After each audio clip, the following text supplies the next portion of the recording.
Hello champs, welcome to the scholar series. This is video number 6। अभी तक मैंने आपके साथ 12 कॉन्सेप्ट्स डिस्कस कर लिए हैं। In this video we are going to discuss concept number 13। ये भी बहुत इंपॉर्टेंट है। यहाँ पर आपको क्वेश्चन में कोई चार्ज अगेंस्ट प्रॉफिट गिवन होगा, जैसे इंटरेस्ट ऑन पार्टनर्स लोन या रेंट टू अ पार्टनर, और उस चार्ज अगेंस्ट प्रॉफिट को अभी हमें एडजस्ट करना है, उसका ट्रीटमेंट करके दिखाना है। आपको पता है कि चार्ज अगेंस्ट प्रॉफिट्स को हम प्रॉफिट एंड लॉस अकाउंट में दिखाते हैं, तो कैसे हमें क्वेश्चन में करना होगा समझते हैं। एक इलास्ट्रेशन से समझाती हूँ, फिर हम और बैक क्वेश्चंस प्रैक्टिस करेंगे, ठीक है। So this is illustration number 11. Aman and Bowman are partners sharing profits equally.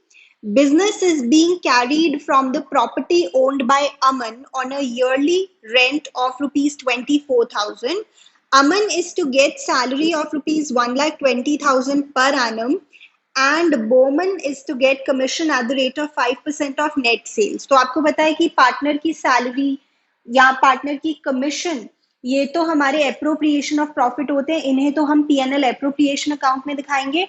But जो पार्टनर को रेंट देना है, वो चार्ज है, उसे पीएनएल में दिखाना चाहिए। विच during the year was 30 lakh rupees. जो नेट सेल्स हैं वो 30 लाख है, तो उसका 5% हम कमीशन फाइंड आउट कर लेंगे, which will be 1,50,000 rupees. Then profit for the year ended 31st March 23 before providing for rent was rupees 5 lakh. तो यहाँ पे मैंने यही लिखा हुआ है, when charge against profit is given in the question and the profit needs to be adjusted for it. यानी ये जो रेंट गिवन है अभी, इसे हमें एडजस्ट करना है। जो हमें प्रॉफिट्स गिवन है that is before the rent. मैंने आपको लास्ट क्लास में भी बताया था कि अगर मैं पीएनएल एप्रोप्रिएशन अकाउंट की बात करूं, तो यहाँ पे जो हम प्रॉफिट लिखते हैं, जो कि हमारा आता है,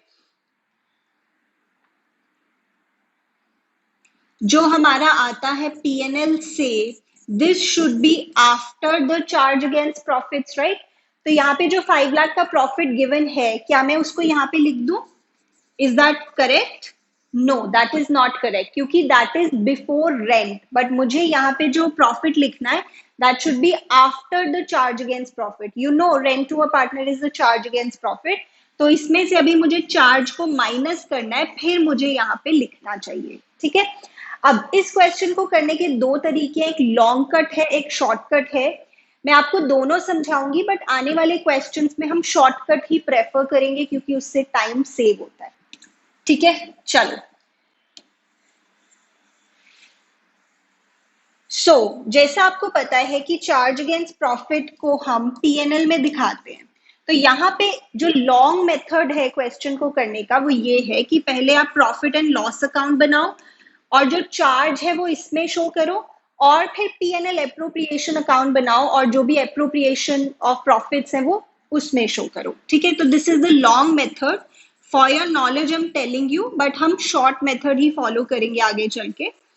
So P&L account for the year ended 31st March 23, because obviously P&L account भी एक साल का बनाया जाता है।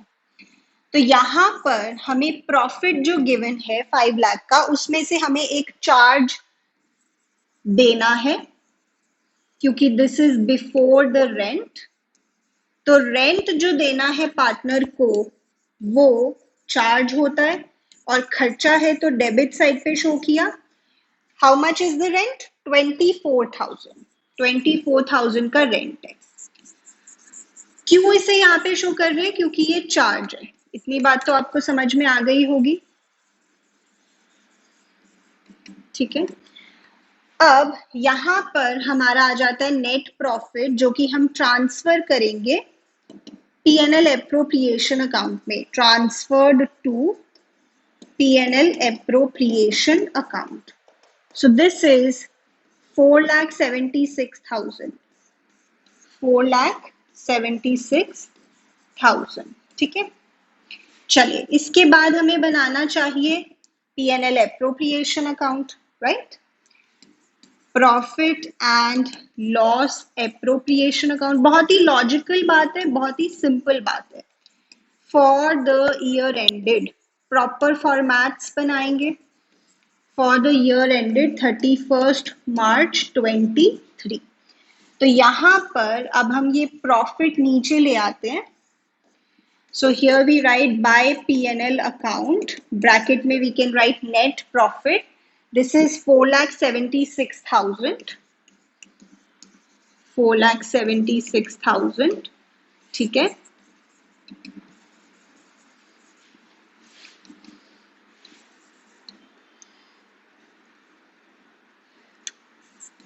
ओके जी.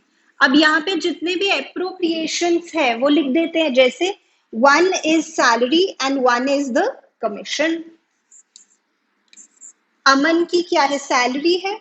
यस, अमन की सैलरी है. How much is that? That is 1,20,000 per annum. ठीक है, पर एनम गिवन है. Then the next partner Boman. Boman को हमें देनी है commission 5% of the net sales. Sales है 30 लाख. 30 लाख का 5% 1,50,000. बोमन्स कमीशन. ठीक है जी. Okay, that's it. बस और कोई एप्रोप्रिएशन नहीं गिवन है. इसे अब हम क्लोज करते हैं. डिविजिबल प्रॉफिट निकालेंगे, उसको हम डिस्ट्रीब्यूट कर देंगे to profit transferred to. Profit transferred to. Okay, let us see कि क्या आती है हमारी बैलेंसिंग फिगर. 4,76,000 minus 1,20,000 minus 1,50,000.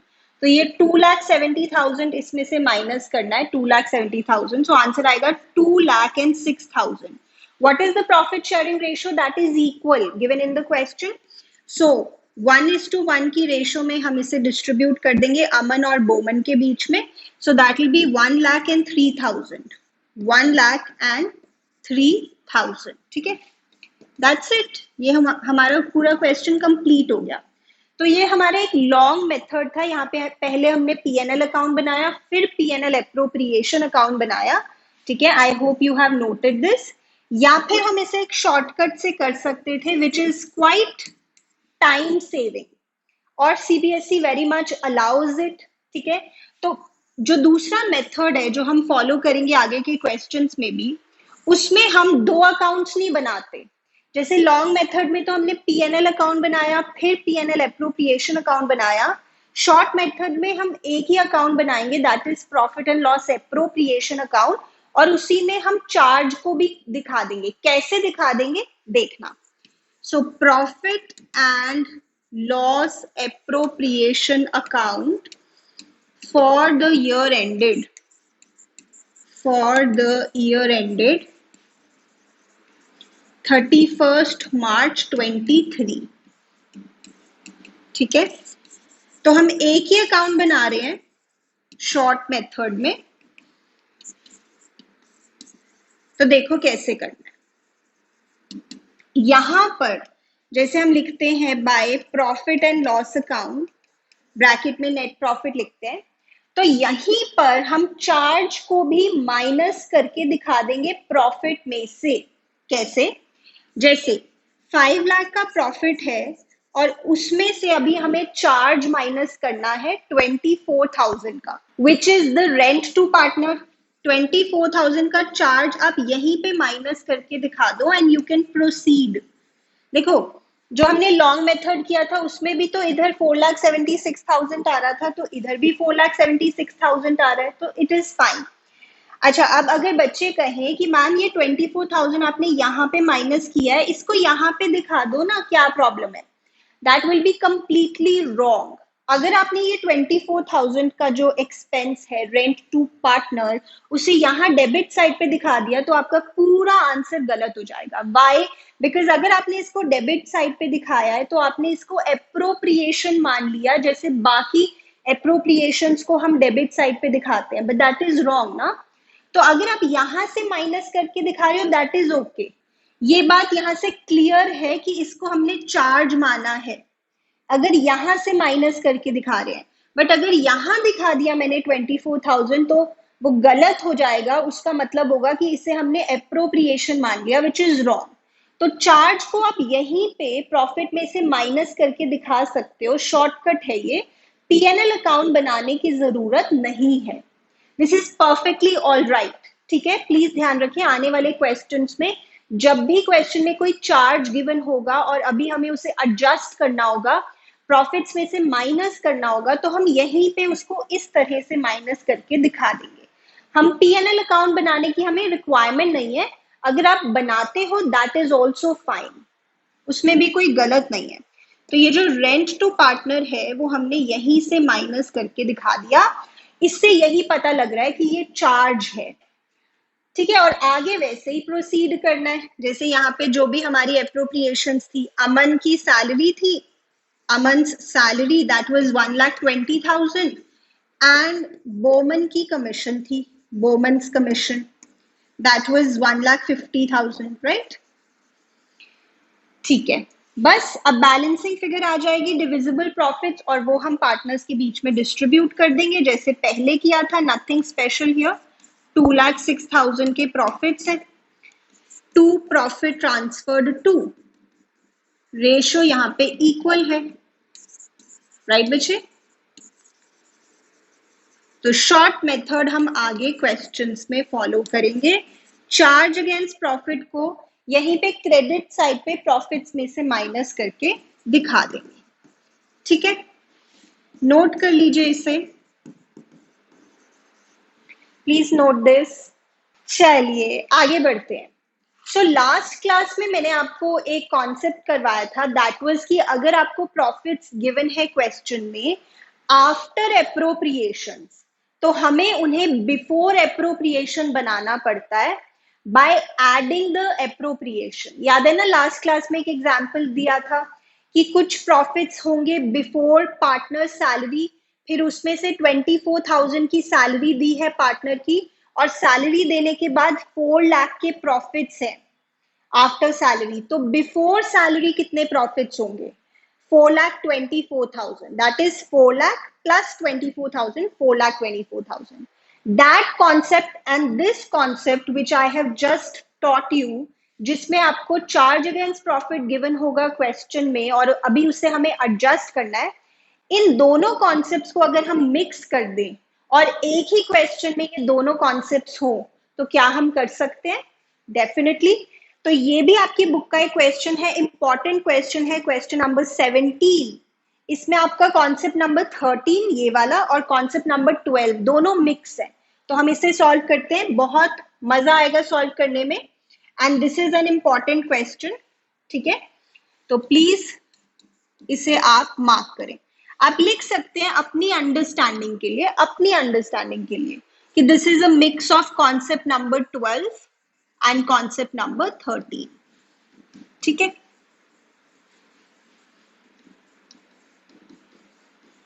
चलिए देखते हैं उसी question. X and Y are partners sharing profits in the ratio of 3:2 with capitals of 8 lakh and 6 lakh respectively. Interest on capital is agreed at the rate of 5% per annum. Y is to be allowed an annual salary of 60,000 which has not been withdrawn. अच्छा, ये जो line लिखी है ना, which has not been withdrawn, इससे आपको बिल्कुल confuse नहीं होना। बच्चे सोचने लग जाते कि इसका क्या मतलब है, कुछ इसका स्पेशल मतलब आपको नहीं लेना। वाई को सैलरी मिली है फर्म से, बट अभी वो उसे घर लेकर नहीं गया, दैट्स ओके, इसका कोई फर्क नहीं पड़ता, सैलरी तो देनी है ना फर्म ने। सो profit for the year ended 31st March 23 before interest on capital but after charging Y's salary was 2,40,000. तो क्या यहाँ पे जो प्रॉफिट्स गिवन है वो आफ्टर एप्रोप्रिएशंस गिवन है? The answer is yes. क्या हम यही प्रॉफिट सिंपली लिख देंगे credit side of PNL appropriation? No, हम आफ्टर एप्रोप्रिएशंस वाले प्रॉफिट नहीं लिखते, बिफोर एप्रोप्रिएशंस वाले लिखते हैं, but after charges, right? A provision of 5% of net profit is to be made in respect of commission to the manager. मैंने आपको बताया था earlier classes में कि अगर क्वेश्चन में कहीं पे मैनेजर वर्ड लिखा होगा तो आप इसे एक नॉर्मल एम्प्लॉय मानेंगे, मतलब ऐसा एम्प्लॉय जो पार्टनर नहीं है। तो ये जो मैनेजर है इसे हमने जो कमीशन देनी है, इसे आप समझें कि ये कोई नॉर्मल एम्प्लॉय है, उसे कमीशन देनी है. You tell me, is it a charge against profit और appropriation of profits? The answer is charge against profit. Manager की commission is a charge against profit, देना ही देना है. तो इस क्वेश्चन में वैसे आपका चार्ज भी गिवन है और जो प्रॉफिट्स आपको गिवन है वो आफ्टर एप्रोप्रिएशंस गिवन है. ठीक है, तो हमें दोनों ट्रीटमेंट्स करने पड़ेंगे. ओके, तो यहाँ पे जो आपको गिवन है profits before IOC but after partners salary is 2,40,000. पहले तो आप मुझे ये बताओ, क्या ये नेट प्रॉफिट है? Is it equal to net profit? No, this is not. Net profit तो क्या होता है? एप्रोप्रिएशन से पहले वाला प्रॉफिट. तो मुझे यहाँ पे आप ये बताओ कि what would be the profit before the salary of the partner. यहाँ पे पार्टनर कौन है? पार्टनर है वाई, जिसकी सैलरी है 60,000. तो ध्यान से सुनना, कोई प्रॉफिट्स होंगे बिफोर सैलरी, उसमें से जब 60,000 की सैलरी दी होगी तो 2,40,000 के प्रॉफिट्स बचे हैं आफ्टर सैलरी. तो बिफोर सैलरी कितने प्रॉफिट्स होंगे? 3 लाख, राइट? 2,40,000 प्लस 60,000, 3 लाख के प्रॉफिट्स होंगे बिफोर सैलरी. और यही 3 लाख के जो प्रॉफिट्स हैं ये आपका नेट प्रॉफिट होगा, क्योंकि this would be before appropriations. तो ध्यान से देखना हम यहाँ पे कैसे करेंगे. We have to prepare the profit and loss appropriation account here. Profit and loss appropriation account for the year ended 31st March 23. ध्यान से सुनना वैसे, यहाँ पे जो हमें प्रॉफिट्स लिखने होते हैं वो एप्रोप्रिएशन से पहले वाले होने चाहिए, बट चार्ज के बाद वाले होने चाहिए, चार्ज अगेंस्ट प्रॉफिट्स. ठीक है, तो यहाँ पे मुझे लिखना होता है नेट प्रॉफिट. ध्यान से सुनना. सो यहाँ पर आई वुड से 2,40,000 में पहले तो आप 60,000 प्लस करो, because I want the profit before the salary of the partner. तो ये आ जाएगा हमारा 3 लाख. अब ये जो 3 लाख के प्रॉफिट्स हैं, दीज आर बिफोर एप्रोप्रिएशंस. अब हमें इसके ऊपर कमीशन फाइंड करनी है, which is 5%. Commission of the manager, which is a charge against profit. ठीक है, तो अब इसके ऊपर आप 5%, the rate is 5%, right? Yes, 5% की कमीशन फाइंड आउट करोगे, सो दैट विल बी 15,000. तो अब जो फाइनली मुझे यहाँ पे प्रॉफिट्स लिखने हैं, that is 3 lakh minus managers commission, which is a charge against profit. और अभी मैंने आपको समझाया कॉन्सेप्ट नंबर 13 में कि चार्ज अगेंस्ट प्रॉफिट्स को हम यहाँ पे पीएनएल एप्रोप्रिएशन में क्रेडिट साइड पे इस तरह से माइनस करके दिखा सकते हैं. दैट इज फाइन, हमें पीएनएल अकाउंट बनाने की रिक्वायरमेंट नहीं है, राइट? सो तो यहाँ पे आप सिंपली लिख देंगे 2,85,000. ये 15,000 कैसे आया आपको पता है वैसे? This is 5% of the net profit. So 5% of 3 lakh is 15,000. तो यहाँ पर आप देख सकते हैं कि this is a mix of two concept. यहाँ पर हमें प्रॉफिट्स आफ्टर एप्रोप्रिएशन गिवन थे तो उन्हें बिफोर एप्रोप्रिएशन बनाया, और यहाँ पे एक चार्ज अगेंस्ट प्रॉफिट भी गिवन था जिसे एडजस्ट करना है, तो हमने एडजस्ट किया है. नाउ अगर कोई बच्चा सोचे कि मैम आपने यहाँ पे 5% का जो कमीशन है वो 3 लाख पे कैलकुलेट किया है, बट व्हाई नॉट 2,40,000? 2,40,000 पे कर देते हम कमीशन कैलकुलेट, तो इजी भी रहता. But that is not right. उन्होंने क्वेश्चन में कहा है कि आप कमीशन फाइंड आउट करेंगे नेट प्रॉफिट के ऊपर, नेट प्रॉफिट. बट 2,40,000 क्या नेट प्रॉफिट है? नहीं, ये तो आफ्टर एप्रोप्रिएशंस है, और आफ्टर एप्रोप्रिएशंस कभी भी नेट प्रॉफिट हो ही नहीं सकता. तो पहले इसे हमने बिफोर एप्रोप्रिएशंस बनाया, ये हमारा नेट प्रॉफिट बन गया, और इसके ऊपर हमने फिर कमीशन कैलकुलेट की है. ना अगर कोई बच्चा और ज्यादा सोचने लग जाए कि मैम ये जो प्रॉफिट्स पे हमने कमीशन फाइंड आउट की है, ये कमीशन कौन सी है, बिफोर चार्जिंग सच कमीशन या आफ्टर चार्जिंग सच कमीशन, इतना ज्यादा आपको सोचने की जरूरत नहीं है, बट वैसे मैं आपको बता दूं नॉलेज के लिए, this is simply calculation of commission on net profit before charging such commission. But you do not have to necessarily think in that direction. यहाँ पे हम बाकी की appropriations लिख देंगे, जैसे one is interest on capital and one is the salary of the partner, right? Interest on capital X और Y का 8 लाख की कैपिटल है एक्स की, 5% उसके ऊपर इंटरेस्ट हो जाएगा 40,000, and 6 lakh is the capital of Y, उसके ऊपर 5% का इंटरेस्ट हो जाएगा हमारा 30,000. So this comes out to 70,000. Then we have the salary of the partner to Y's salary, that is 60,000. ठीक है, चलो अब हम अपनी बैलेंसिंग फिगर फाइंड करते हैं, डिविजिबल प्रॉफिट्स, और उसे पार्टनर्स में डिस्ट्रीब्यूट कर देते हैं सिंपली. सो 2,85,000 माइनस 70,000 माइनस 60,000. ठीक है, तो ये हमारा आएगा 1,55,000. 1,50,000 के प्रॉफिट्स को हम 3:2 की रेशो में कर देंगे, डिस्ट्रीब्यूट. ठीक है, चलिए, so let us do that. To profit transferred to X and Y, 1,55,000 के प्रॉफिट्स को 3:2 में. So 1,55,000 into 3 divided by 5, 1,55,000 into 2 divided by 5, so that is 93,000 and 62,000. ठीक है, चलिए इसे कंप्लीट कर रहे हैं हम. इस क्वेश्चन को स्टार मार्क करें, या आपको रिवीजन के समय जरूर देखकर जाना है. यहाँ पे मैंने वैसे स्टार मार्क किया है.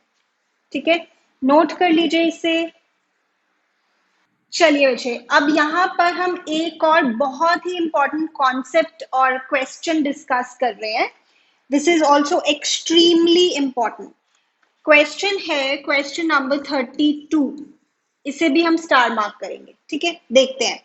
Molly and Bholi contribute 20,000 and 10,000 respectively towards capital. They decided to allow interest on capital at the rate of 6% per annum. Their respective share of profits is 2:3, and the profit for the year is rupees 1,500. Show distribution of profits. Number 1 जो point है, when there is no agreement except for interest on capitals. And second part, when there is an agreement that the interest on capital is a charge. Second point में लिखा है कि interest on capital को charge की तरह treat करना है. अच्छा, ये कैसे? अभी तक तो हम ये डिस्कस कर रहे थे ना कि interest on capital is an appropriation of profits. That is right. But अगर वो क्वेश्चन में आपको कह रहे हैं कि इंटरेस्ट ऑन कैपिटल को आपने चार्ज की तरह ट्रीट करना है, तो फिर उसे चार्ज की तरह ही हम ट्रीट करेंगे. But how is it different, how is it going to make a difference, अभी देखते हैं. तो जो फर्स्ट पॉइंट है वो कह रहे हैं देयर इज नो अग्रीमेंट. मतलब आप मानो कि जैसे पार्टनरशिप डीड नहीं है accept for interest on capital, मतलब इंटरेस्ट ऑन कैपिटल को लेके हमने अग्रीमेंट किया हुआ है. और सेकंड पॉइंट में कह रहे हैं कि इंटरेस्ट ऑन कैपिटल को चार्ज मानो. यानी ये ऑब्वियस है, ये अंडरस्टूड है कि फर्स्ट पॉइंट में हमें इंटरेस्ट ऑन कैपिटल को एप्रोप्रिएशन मानना है और सेकंड पॉइंट में हमने चार्ज मानना है. नाउ ध्यान से सुनना, मैंने आपको बताया था in the absence of the partnership did the provisions of the Indian partnership act 1932 shall apply. और उसमें लिखा है इंटरेस्ट ऑन कैपिटल को लेकर कि no interest on capital is allowed to the partners, right. तो यहाँ पे कुछ बच्चे सोचते हैं कि मैम अग्रीमेंट नहीं है तो फर्स्ट केस में हमें इंटरेस्ट ऑन कैपिटल पार्टनर्स को नहीं देना. That is not correct, that is not correct. क्योंकि वो आपको कह रहे हैं there is no agreement except for interest on capital, यानी इंटरेस्ट ऑन कैपिटल को लेके अग्रीमेंट है. तो प्लीज अपना दिमाग उस डायरेक्शन में मत लेके जाना कि अग्रीमेंट नहीं है तो इंडियन पार्टनरशिप एक्ट की बातें मानेंगे जिसमें लिखा है कि इंटरेस्ट ऑन कैपिटल फिर नहीं देना पार्टनर्स को. नहीं, ऐसे नहीं करना है, क्योंकि कह रहे हैं अग्रीमेंट नहीं है accept for interest on capital, यानी इंटरेस्ट ऑन कैपिटल को लेके अग्रीमेंट है. मतलब फर्स्ट पॉइंट में हम इंटरेस्ट ऑन कैपिटल को सिंपली जैसे ट्रीट करते हैं वैसे ही करेंगे, इसे एक एप्रोप्रिएशन मानेंगे. और सेकेंड पॉइंट में हम इंटरेस्ट ऑन कैपिटल को एक चार्ज मानेंगे. How is it going to make a difference? So okay यहाँ पे आपको कोई वैसे पीएनएल अप्रोप्रिएशन अकाउंट बनाने की रिक्वायरमेंट नहीं है, they just want you to do the calculation, but फिर भी अगर मैं आपको करके बताऊं, so in the first point simply आपने इंटरेस्ट ऑन कैपिटल को एक अप्रोप्रिएशन मान के चलना है। तो इसे जैसे हम पीएनएल अप्रोप्रिएशन अकाउंट में दिखाते हैं, सो हियर यहाँ पे हमें गिवन है नेट प्रॉफिट दैट इज 1500 का हमें प्रॉफिट गिवन है। एक बार पहले साइड में कैलकुलेट करके देखो कि कितना इंटरेस्ट ऑन कैपिटल बन रहा है, इंटरेस्ट ऑन कैपिटल कितना बन रहा है। सो दैट इज 6% ऑफ 20,000 बन जाएगा 1200 एंड 6% ऑफ 10,000 बन जाएगा 600। तो 1200 और 600 बन रहा है। आप बताओ क्या ये हम पूरा दे सकते हैं? Can we give this IOC 1200 and 600? The answer is no, क्योंकि यहाँ पे हमारे पास सफिशिएंट प्रॉफिट्स ही नहीं है। इंटरेस्ट ऑन कैपिटल को हम एप्रोप्रिएशन ऑफ प्रॉफिट्स मान के चल रहे हैं फर्स्ट पॉइंट में, तो यहाँ पर हम अवेलेबल प्रॉफिट से ज्यादा इंटरेस्ट तो दे ही नहीं सकते। तो यहाँ पे मैंने आपको सिखाया हुआ है कि we will calculate the ratio of appropriations. यहाँ पे रेशियो बन जाएगी 2:1 और 2:1 की रेशियो में हम अवेलेबल प्रॉफिट्स को डिस्ट्रीब्यूट कर देंगे एज इंटरेस्ट ऑन कैपिटल। तो यहाँ पे जो इंटरेस्ट ऑन कैपिटल हम दे सकते हैं पार्टनर्स को, जिनका नाम है मोली एंड भोली, वैसे इनका इंटरेस्ट बनता था 1200 और 600, बट वी कैन नॉट गिव दैट। सो 1500 को आप इस रेशियो में डिस्ट्रीब्यूट करो, डिवाइड करो। 1500 into 2 divided by 3, 1500 into 1 divided by 3, so that will be 1500। ये हमारे फर्स्ट पार्ट की डिस्कशन हो गई है विषय, ठीक है। यहाँ पे भी हमारा एक कॉन्सेप्ट यूज हुआ, कॉन्सेप्ट नंबर 11 में हमने ये कवर किया था। चलिए अब जो नेक्स्ट पार्ट है उसमें वो कह रहे हैं कि आप इंटरेस्ट ऑन कैपिटल को चार्ज मान लो। वैसे नॉर्मली हम इंटरेस्ट ऑन कैपिटल को चार्ज नहीं मानते हैं, नॉर्मली अगर कुछ नहीं लिखा होता तो एप्रोप्रिएशन ही मानते हैं, बट अगर उन्होंने बोला है क्वेश्चन में तो फिर हम वैसे ही करेंगे। यहाँ पे इंटरेस्ट ऑन कैपिटल को हम चार्ज मानेंगे। चार्ज का मतलब क्या होता है कि जितना बनता है सारा दे दो, चाहे इसको देने से लॉस ही क्यों ना हो जाए, दैट इज ओके, ठीक है। तो जितना इंटरेस्ट बनता है वो सारा दे दो। और अगर ये चार्ज है तो वैसे देखा जाए इसकी जो प्रॉपर जगह है दैट इज पीएनएल अकाउंट। वैसे शॉर्टकट से भी दिखा सकते हैं, बट अगर मैं आपको लॉन्ग कट से करके दिखाऊं, दो लेट मी टेल यू, इस क्वेश्चन में बनाने की हमें जरूरत नहीं है पीएनएल एप्रोप्रिएशन या पीएनएल, उन्होंने सिर्फ कैलकुलेशन मांगी है, बट फिर भी मैं थोड़ा ज्यादा आपको डिटेल में बता रही हूँ यहाँ पे। तो अगर मैं यहाँ पे पीएनएल अकाउंट बनाऊं, बिकॉज आईओसी को चार्ज माना गया है, तो इसका मतलब ये है कि जितना भी इंटरेस्ट बनता है वो सारा दे दो, चाहे उसके देने से लॉस ही क्यों ना हो जाए, दैट इज ओके। तो यहाँ पे हमने प्रॉफिट लिख दिया।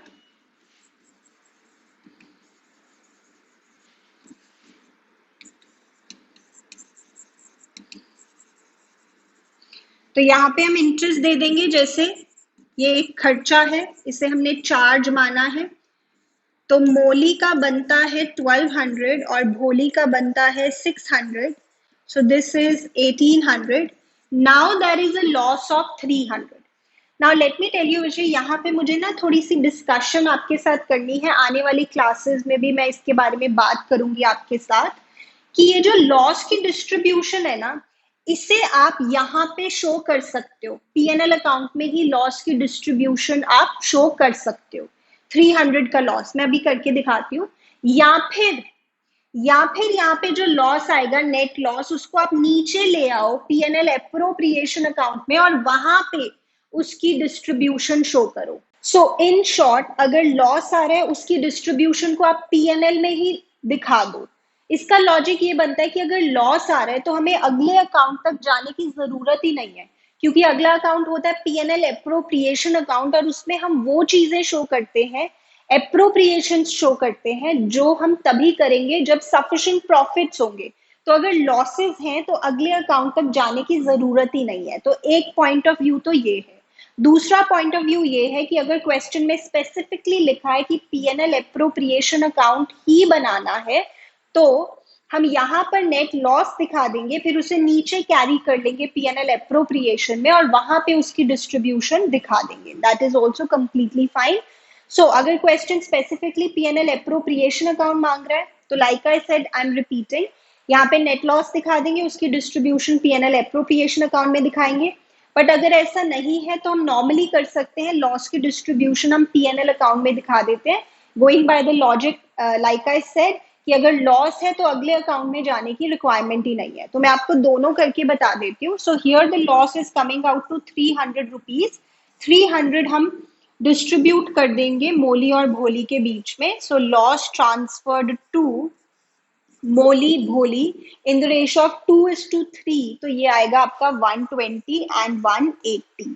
ये हमारी लॉस की डिस्ट्रीब्यूशन हो गई। ठीक है, इसके साथ साथ मैं आपको दूसरा पर्सपेक्टिव भी बता देती हूँ। If the question specifically asks for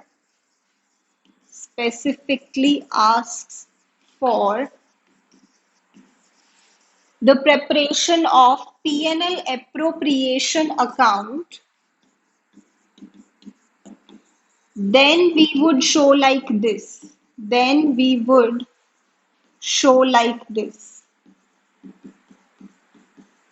कैसे? मैं एक बार रिपीट कर रही हूँ, यहाँ पे P&L अकाउंट बना रही हूँ, या सीधा ही P&L एप्रोप्रिएशन ही बना दो और वहीं पर आप जैसे क्रेडिट साइड पे चार्ज को माइनस करके दिखाते हो ना, that is also fine. But I am following this way. तो यहाँ पर जैसे हमने देखा था, प्रॉफिट लिखा था 1500 and here we wrote the IOC interest on capital 1800 और यहाँ पे हमारा जैसे आ गया नेट लॉस। अब इस नेट लॉस को हम नीचे ले आएंगे पीएनएल एप्रोप्रिएशन अकाउंट में और वहां पे हम इसकी डिस्ट्रीब्यूशन शो कर देंगे। ठीक है, वहां पे हम इसकी डिस्ट्रीब्यूशन शो कर देंगे पीएनएल एप्रोप्रिएशन अकाउंट में। तो अगर क्वेश्चन कहता है कि पीएनएल एप्रोप्रिएशन बनाना है तो हम ऐसे कर देंगे, राइट। इसके बारे में मैं और बातें करूंगी आने वाले वीडियोस में। इस क्वेश्चन में तो मैंने आपको कहा था ना, वैसे तो हमें कोई भी अकाउंट बनाने की जरूरत ही नहीं है, they only want us to do the calculation, but still मैंने थोड़ा डिटेल में आपको समझाया। सो दिस इज 300 एंड इसकी डिस्ट्रीब्यूशन हम यहाँ पे शो कर देंगे। By loss transferred to Moli and Bholi in the ratio of 2:3। ठीक है, so simply this is how you can do it. ठीक है, तो इस लेक्चर में भी मैंने बहुत इंपॉर्टेंट कॉन्सेप्ट्स और क्वेश्चंस आपके साथ डिस्कस किए। इसी तरह के सिमिलर क्वेश्चंस अब आप प्रैक्टिस करें। सो फर्स्ट पार्ट में जैसे लिखा था कि इंटरेस्ट ऑन कैपिटल को लेकर अग्रीमेंट है, मतलब there is no agreement except for interest on capital, तो हमने उसको सिंपली एक एप्रोप्रिएशन मान लिया। और सेकेंड पार्ट में हमने इंटरेस्ट ऑन कैपिटल को एक चार्ज माना है, जो यूजुअली नहीं होता है, बट अगर क्वेश्चन कह दे कि चार्ज मानना है तो मानना पड़ेगा। ठीक है, फिर उस केस में जितना भी आईओसी बनता है उतना सारा पार्टनर्स को दे दो, अगर कुछ लॉस आता है तो that is okay, since interest on capital is a charge for the second part, right. चलिए, सो रिवाइज करेंगे यहाँ तक। अब हम मिलते हैं अगले वीडियो में, बहुत सारे और इंपॉर्टेंट कॉन्सेप्ट्स हमें डिस्कस करने हैं।